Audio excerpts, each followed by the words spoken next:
Hey everybody, welcome to the Cardboard Cave. Here for a hopefully fairly brief game overview and review. I'm not going to give a comprehensive rules teach, but I am going to give you most of the rules and enough that you can hopefully determine if this is a game for you. This is a game called Overboss, a boss monster adventure.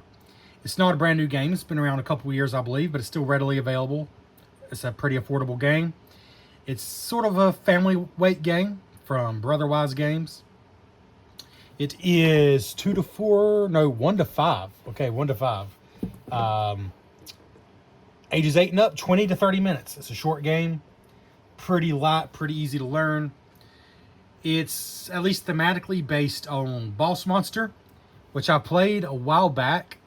I don't remember a whole lot about it. It was enjoyable, kind of random, maybe a little bit of a luck fest, but pretty fun from what I remember. But it's been years ago since I played it. But Overboss appealed to me more because it's very much, I mean, I'll call it like it is. It's pretty much a link to the past. The Super Nintendo 16-bit Zelda game, the classic. The look of the game, the actual terrains you visit, that's terrain, not train. the world you're creating looks and feels a lot like A Link to the Past. And a lot of the games that A Link to the Past has influenced. So, Overboss is a tile drafting and laying game. Everyone will have their own little overworld, and the idea is you're the boss of this game, and you want your overworld to be as deadly as possible. And of course, the overworld, for example, in Zelda, is the parts in between the dungeons, the part you're exploring in order to find the dungeons. And there are dungeon entrances in the game, but this game takes place in the overworld. You only ever see the dungeon entrances. So that's the thing. You're the boss of like a 16-bit action-adventure RPG video game. Fun thing, very 16-bit art style. But how does it play? Well, basically, we'll turn our attention down here. Basically what you have here is the game set up. This is the general area here. There's 4 tiles in the market and 4 tokens in the market. And then a big old stack of tiles. And one of the cool things is you don't use all the tiles in every game. Actually, the way you do it, they give you a recommended setup of 5 different types of tiles for the first game. Plus there's the dungeon tiles that are in every game. But you choose, in later games, you choose from this deck of 1, 2, 3, 4, 5, 6, 7, 8, 9, 10. Not counting the dungeon terrain that is in every single game. You got 10 different types of terrain. You got forest, swamp, volcano, summoning circle, cave, desert, graveyard, camp, cloud island, castle. Tell me that doesn't look like a Link to the Past castle. It totally does. Anyways, and you choose 5. All right, so once you're choosing your 5 terrain types, which have a big effect on how the game scores, so I love the variety right up front that offers. I will say there's a bit of setup to this game. Like, it doesn't look like much at all. This is it. This is your own, every player will have one of these. You can play the regular game or the longer game with the bigger grid. But that's all that's there. But in order to do that, you have to take the 5 stacks of tiles out of here. And then, by the way, this insert's phenomenal. This is a standard retail game. I did not pay extra for special insert. This is a great insert. But like underneath each stack, you've got your monster tokens and crystal token for that type of terrain. So for example, in the desert there, you got, well, straight up dune sandworms. And then the yellow crystal that goes along with it, which I'll explain. And so you have to fish those out for the 5 types of terrain you're playing and put them in this bag, which is a cool little printed bag, and mix them up. So we got the monsters, the monsters that go for the 5 types of terrain we're using in the bag, along with the mini bosses, which are like generic mini bosses that go on any terrain. Along with the crystals and the portals, which are 2 different things that are used in every game. So let's just put this to the side here. So once we've decided the 5 types of terrain we're using, we put the monsters in the bag for those 5 types, plus the mini bosses, the portals, and the crystals all go in the bag. Then our 5 types of terrain tiles are shuffled together along with the dungeon tiles that are used in every game to make this stack. And then you deal 4 out and then draw 4 of the tokens out of the bag and you're ready to go.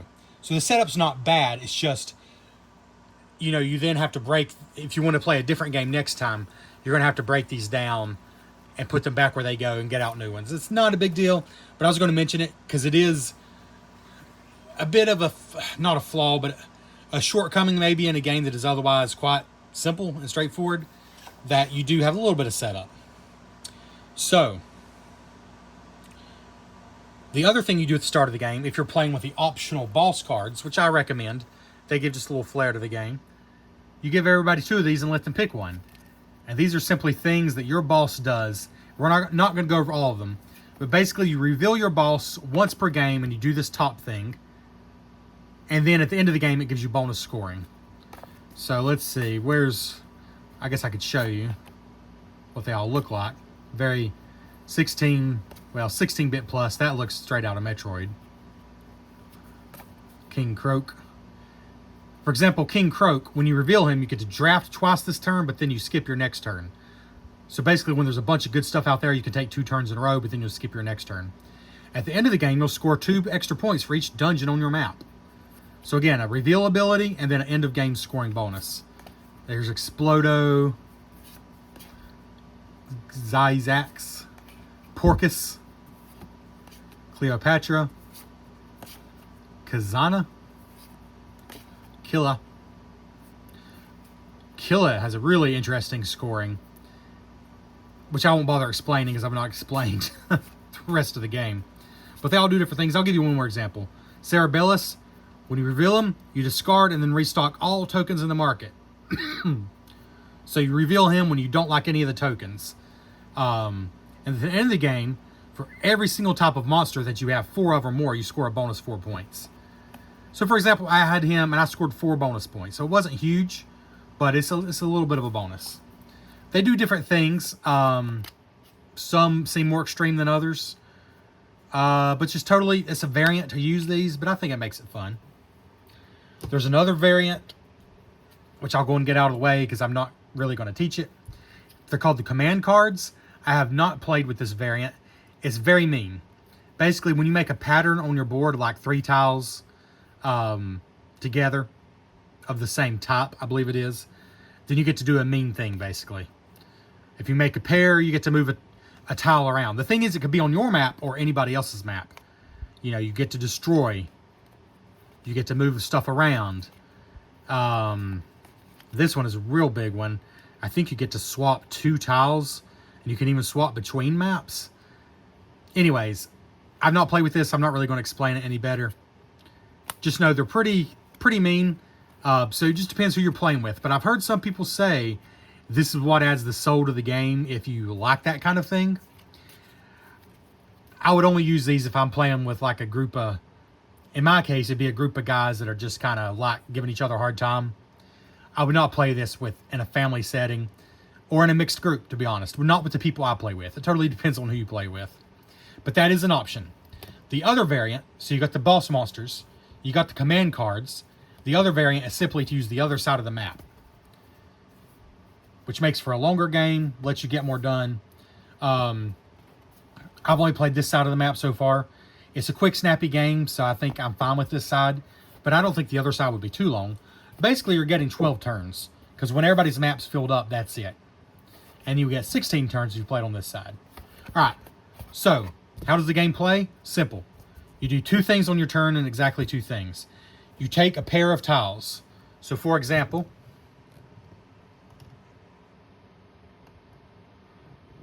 if you look here, this tile is a swamp tile. And you can tell basically by the artwork, but also by the mushroom symbol is the symbol for the swamp tiles. And if you find another swamp tile, it probably will look different. But the artwork itself is really just for fun. For example, these two swamp tiles are identical in every way. They're both worth 1 point. That's what that means. Plus, all swamp tiles are worth a bonus point for being next to another swamp tile, at least one. And then another point if you're next to the ocean. That's what that represents. This is the ocean on your board. It borders a few different sides of your map. So if you put this here, for example, it's next to an ocean, so that's a bonus point. And then this, so this swamp tile would now be worth 3 points. 1 for the tile itself, 1 for being adjacent to a swamp tile, plus 1. For a maximum of 3 points. But let's say I drafted that tile. That means I'll also take the monster token that goes with it. All right, so the first thing I do, zoom back in here. The first thing I do is place my tile anywhere. There's really no rules. It has to be an open space. The only thing is you're not going to be moving it later, so you got to make sure you like where it goes. So let's say I put it here because it's next to water, so that's an automatic bonus point. So this is worth 2 points already. And then the monster tile that comes with it, the monster token, you can put on any open terrain. So all the terrain except for the dungeon tiles, and I'll show you one of those, can hold a monster. And if you have an open spot, you have to place the monster. This is the one area the rulebook could have been more clear on, but I'm 99.5% sure I have this right. And I know some people do not play it correctly, at least based on my understanding. But I do believe, in this example, I absolutely have to place it here because I have nowhere else to place it. If a situation arises where you don't have an open place to play it, then you could put it down in your layer. But at the end of your turn, if you have any tokens still in your layer and you now have an open spot, you have to fill all the open spots you possibly can. That's the rule. Now you can put any token you want there if you have more than one in your layer, which doesn't happen a lot, but there's ways it can happen. For example, if you draw a dungeon that can't hold a token, that's the main way. You have to have your empty spots filled though. You can't just hoard a bunch of monsters and then use them however you want to. So in this case, that's the only tile I have. It has to go there. Then I replace it, draw a new token, next player's turn. All right, let's give you another example of a normal turn. All right, let's say I draw this tile. It's a graveyard. The graveyard's worth 2 straight points. Plus, at the end of the game, if I have the most graveyards, or tie for the most, I get 5. Second place gets 2. So this could be worth up to 7 points. But the graveyard, this one at least, is worth 2 points. Some of them do vary. This one's worth 2 points. And let me tell you, this is not a super high scoring game. In our game, I believe the range was 48 to 61. That was the range. I came in second with 58. So it's not a super high scoring game. So let's say I put this, I don't know, here. And then I got this token with it. And again, I have to put it in an open spot if there is one. In this case, that was good because now's the time to explain some other types of scoring in this game. So the tiles at the end of the game, you'll score. The terrain, I should say. There'll be 5 types of terrain. And so, for example, you add up all your swamps. Then you add up all your graveyards, all of everything. So, for example, here's another one, camps. Camps score points based on the number of different camps you have. And the way you know if they're different is the flag will be different. For example, this is 2 different camps. 2 different flags here. So if I had these 2 at the end of the game, let's just go and put them there. Let's just do that. Draw some random tokens to put on there. Pretend this has moved on a little bit. So at the end of the game, those 2 camps will be worth a total of 4 points. But if I got 3, it'd be a total of 9 points. If I got 4 or more, it would be 16 points. So 5 camps isn't really all that useful because 4 plus is 16 points total. But, so that's the terrain. You'll do that for all the types of terrain. I'm not going to go over them all, but let's just give you another example. Here's the cave. This one's worth 1 straight point, plus 2 if I'm next to a mountain. So mountain down here, mountain here. That's how that one scores. Okay, so that's terrain. But let's say, let's go put some of these out here. Oh, here's a forest. It's similar to the camps, but kind of the opposite. It's just total number of forest. Up to 15 points total if you have 5 of them. But then your monsters will also score at the end of the game. So going down the list, there's mini bosses. Those are simple. See if I can find one. Here's a mini boss. They're straight 2 points regardless. They can go on any tile that they have room to fit on, any terrain tile. They don't care what type they go on. They're straight 2 points, which is pretty good. However, the other monsters aren't worth like just points automatically. They score for matching the terrain they're on. They score 1 point. So this monster does score 1 point because it matches graveyard to graveyard. However, this skeleton isn't worth a point because he doesn't match. He's kind of wandered off onto the wrong terrain. However, you also score for, let me do another example here. You score for bands of monsters. So monsters like to match. They like to be in their correct home, basically. But also, you score for bands. And I was trying to find another one to make it a little more. There we go. And what's a band? A band is up and down or left and right, so horizontally or vertically, having the same type of monster in a row. And the more the better. For example, right here I have 1, 2, 3 skeletons. See that? Those 3 skeletons in a row. 1, 2, 3. Even though I have this blank space, that doesn't matter. A band of 3 is worth 5 points. A band of 2, like if I only had those 2, it would be 2 points. A band of 4 is 7 points. And 4 is the most you can get, even on the other side of the map. It's a 4x4 grid. Excuse me. So if I had a 4th one here, that would be 7 bonus points. So your monsters aren't worth anything unless they match the terrain they're on, or if they're a part of a band. So in this example, this monster would score 1 point because it matches, and then this band of monsters will be 7 points. And if you have, let's say, you can use the same monster in 2 different bands. For example, this band of 2 is 2 points, and this band of 2 is 2 points because it scores horizontally and vertically. So you got your terrain, which score exactly as they have printed on them. It's pretty simple. You only use 5 types of terrain per match, and they're printed right on them how they score. And it's pretty self-explanatory once you've done it once you've explained it once. Then the monsters score if they match the terrain. Oops, I cheated. That's a dungeon. Pretend I didn't do that. A monster cannot go on that tile. Excuse me, my goodness. The never-ending cough. The terrain has printed on them what they do. Then you have your mini bosses that are just 2 points, and it's printed right on them. Then you have your matching monsters, like this one, that score a point because they match the terrain. Then you have your bands of monsters, like that score based on the size of the band. Then you have crystals. There's only 1 crystal per terrain type. Example, this is the cave crystal. It matches this. Whenever you pick up one of these, and again, you're drafting these, whenever you take a tile, you take whatever token's underneath it, which is random. In this case, I would score a point for every cave terrain on my map at the end of the game.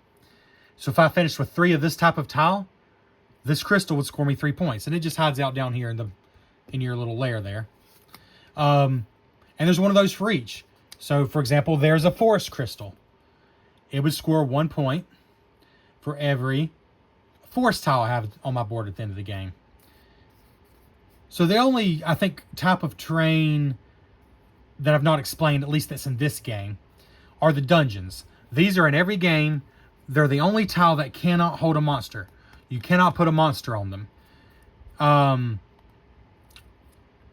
And they are worth points, a raw number of points that can go up to 3. This one's only 1. And then they're worth a point for every different kind of terrain around them. So they love to be like this, have a variety of terrain. So this particular dungeon at the end of the game would be worth 1 point base value plus 1, 2, 3 more for 1, 2, 3 different types of terrain. That's 4 points. So that dungeon right now will be worth 4 points. This is another different type of terrain. Now it's worth 5 points. So let's just go ahead and fill this up a little bit. Put another dungeon out there. Let's see. That cave there. I'm just doing this randomly. I'm not thinking about it. Again, just to remind you, we'll do one more actual turn. The turns are so simple. You're simply picking a pair of tiles. So if I pick this one, I also have to take the token underneath it. In this case, that was a good pick because the token underneath it matches. To give you an example though, if I'd taken this dungeon and this token was underneath it, well now I'm going to have a token that doesn't have a home because it can't go in that dungeon. So for example, if I did have this swamp open up here, I could put it on there. All right, so I'm just going to go ahead and put some more out here. We'll put you there. And you there. We still have some open places here, don't we? Okay, I think we have monsters on all of our terrain now.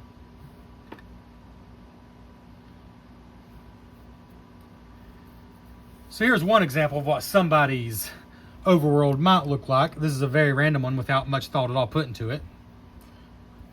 And again, there's a lot of charm in the artwork. For example, this dungeon entrance compared to this one, which looks very much like the Great Deku Tree from Ocarina of Time. These two are identical. They each score the same, but they look very different. I like that. I appreciate that. I do feel like our world's a little gray here. Let's put a little more color in here. Why not?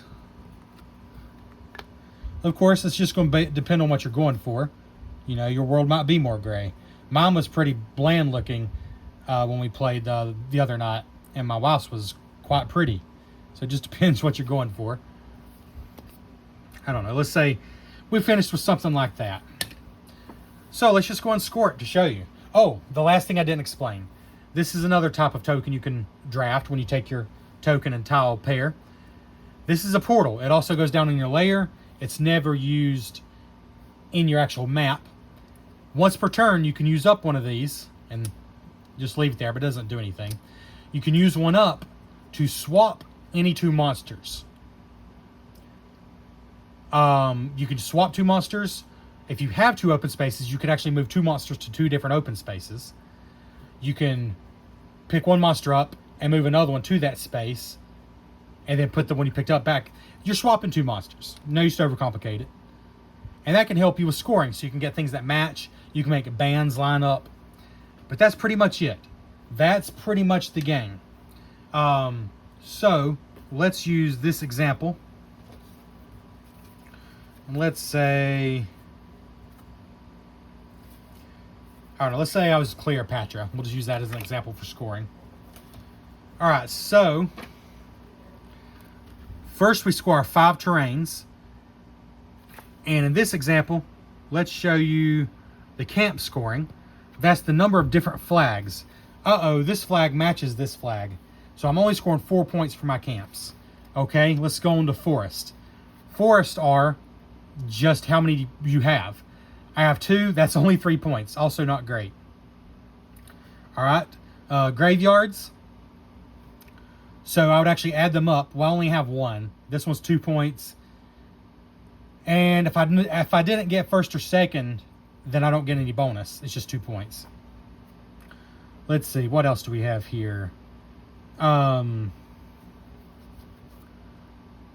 Caves. Caves are a base value, +2 for being next to a mountain. This one's 1 +2 because I'm next to a mountain. That's 3 points. And I only had 1 cave, okay? And then I think swamps is the last regular terrain type. So I have 1, 2, 3 base value, but this one's also next to, let's just do it one at a time. This one's next to water, so that's 2 points. This one's next to water, so that's 2 points.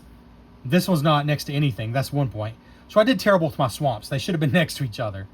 So that's 2, 4, 5 points for swamps. So that would be pretty bad. And then dungeons. I did do well on this dungeon. This dungeon is 1 point plus 1 additional point for each different terrain type. These match though, so it's only 1, 2, 3 bonus. So 4 points for that dungeon, and 1, and then 1, 2, 3.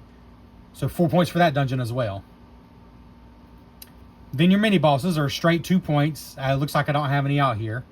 They're the ones that just say 2 points on them. Your crystals. Okay, I got 1 crystal, and it scores me a point for every cave. So that's 1 bonus point. Unfortunately, I only had 1 cave. Oh well. Matching monsters. So this is where your monsters do score a point if they match their terrain. Nope. Yes. So that's 1 point. 2 points. Nope. Nope. 3 points. Nope. 4 points. Nope. 5 points. So you see, 5 that match, that's 5 points for matching monsters. Bands. So let's go this way first.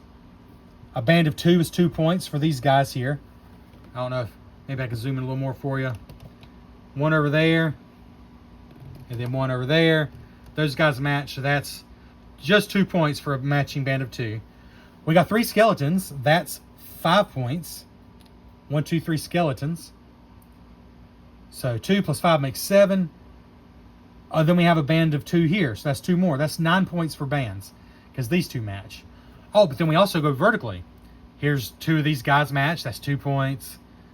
Nothing, nothing, nothing. All right, so that's our bands. So now you got your total score for tiles, your total score for tokens, these little things, and then your boss score is simply bonus points. My boss scores an additional point for each matching monster on my map. So there's 1 matching monster, 2, 3, 4, 5, 6. 6 bonus points. So I did well for my boss score. You add all that up, that's the total score. High score wins. Tiebreaker is something. You can find it in the rules. There's a tiebreaker. So what do I think of the game? Okay. The thing about Overboss you have to understand is it's quite a simple game from a gamer's perspective. From a gamer's perspective, it is quite a simple game. But that's not a bad thing. If you've played Cascadia, then you already know this drafting is straight from Cascadia.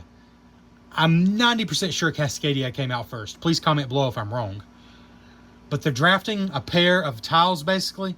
Well, a tile and a token, exactly like Cascadia. I'm going to say I feel like Cascadia is actually the deeper game. I feel like there's a little more going on with it. It's a little more mental. You're a little bit more stuck in your head with Cascadia. This feels more breezy, and I don't think that's a bad thing. I think I'm going to say if the theme, the video game theme appeals to you, if the retro video game style art appeals to you, and it certainly does me, then I think this is worth checking out. I think if the theme is a turnoff or you just don't care, I'm just going to recommend you go with Cascadia because it's not much more complicated, and I think it is the deeper game. But this feels different enough, and I think the theme is fun. I really do. And I do love, subtle as it may be, how each and every tile, as far as I can tell, again, these are identical tiles in scoring, but they look different. I appreciate that. I can't explain enough how much I appreciate that. You know? Again, do the same thing, but just enough of a different look. Really find the artwork charming. Little details on there that aren't by any means necessary, but are fun. It's just one of those games I have fun looking at it as I'm playing. It's not one I would take too seriously, but I do think it's a lot of fun. And I do think there's good variety. This is so from A Link to the Past. the little magic, the witches' huts from A Link to the Past, the whirlpools. I am a fan of A Link to the Past, so this kind of makes it worth it to me, honestly. The fact that it really is. It's the unofficial A Link to the Past board game. If Nintendo would get away from Hasbro and let a real board game company make their games, this could have been the official Link to the Past board game. Totally would have loved it. As it is, I think if you love the theme and the art, the game is good enough that you're going to really enjoy it. And I don't mean to say it's not good enough if you don't care about the theme, but I guess I am saying it's pretty simple, it's pretty straightforward. So if you're like a heavy gamer and you don't care about the theme, I think you can pass this and you're going to be okay. But if you are a heavy gamer and you have room in your life for lighter games, when you got 30 minutes at the end of a game night, I think this is a fun one. And if you like the theme on top of that, it's definitely a fun one. But also for families, 100%. For families, especially families with a love for retro style graphics, retro style gaming, totally recommend this. I think it's a great family game or a good breezy into the night game for like a heavier gamer. Just keep in mind, if you play Cascadia, to me it's a little bit lighter than that, but definitely has similarities to that. I recommend this. Keep in mind though, I do 100% love the theme. I love the art. It speaks to me because it's A Link to the Past. I mean, I'll be honest. The boss cards, not so much. Those are like just a variety of 16-bit styles. But the tiles, the beef of the game, is A Link to the Past, for lack of a better comparison. And I'm totally cool with that. So this is Cardboard Cave approved. If I had to assign a score as a family game, I'm going to go 8 out of 10. For a strictly gamers game, it's going to be lower than that. This is a family game. It's not a kids game, but it's a game for mixed company. Kids and adults, or just adults looking for a lighter game. It says ages 8 and up, and I think that's fair. I'm sure there's kids younger than that could play this. 20 to 30 minutes seems reasonable once you've played once. That seems reasonable once you've played once. Again, as long as you're playing on this side of the board, not the bigger side. So yeah, the other reason I'm going to give it an 8 out of 10, if this is all it came with, kind of what I have out here, I don't think I would go quite an 8. But I'm bumping it to an 8 because it has 5 whole types of terrain I've not even explained to you. And these are what they call the advanced terrain. They're a little more interesting. For example, I'll just give you the Cloud Islands here, or Sky Islands. I can't remember what they call them. There were 7 points per tile. Incredible. That's amazing. But for every type of terrain you have on your map at the end of the game that aren't these, it's -1. So if you just get every single one of these and nothing else, you would dominate. But that's probably not going to happen. People will be stupid to let you have every single one. So there's 5 types of terrain used in every game. So if you had the other 4 types of terrain, basically that's 3 points per tile. It still isn't bad. And I don't know if that counts dungeons. I would have to look that up. That might knock it down to even 2 points. Anyways, it's just interesting. It's a go big or go home type of tile. You got the castles here, and they score extra points for vampires, which are the tokens they come with. They want the vampires in them. So yeah, there's a variety in the types of tiles. There's variety in, and I'm going to go get one of each of these out. For example, there's a castle. Just going to zoom in a little here. The volcano. The sacrificial circle. Can't remember what it's called. The desert. The Cloud Island. Which I don't even think that's what that's called, but that's basically what it is. And one more time, I know I've gone on about this, but I truly, this is elevated for me because I took the time to go above and beyond and make the tiles all different. The castles are one of my favorites, even though we didn't use them in the game. It's like every one of these although functionally similar or even the same, look a little different. Different castles, different garden mazes. I just love it. So yeah, love the art, love the style, love the theme, and the gameplay is solid, easy to grasp, easier to understand than probably I made it sound in my explanation, honestly. So it's 8 out of 10 for me, Cardboard Cave approved, especially good with families. But if you're a gamer and you have room in your life for something lighter, something that plays in 30 minutes, I think you're also going to like this. Thank you for checking out the Cardboard Cave, and we'll catch you next time. Oh, please like, comment, and subscribe. I would appreciate it. Thank you very much.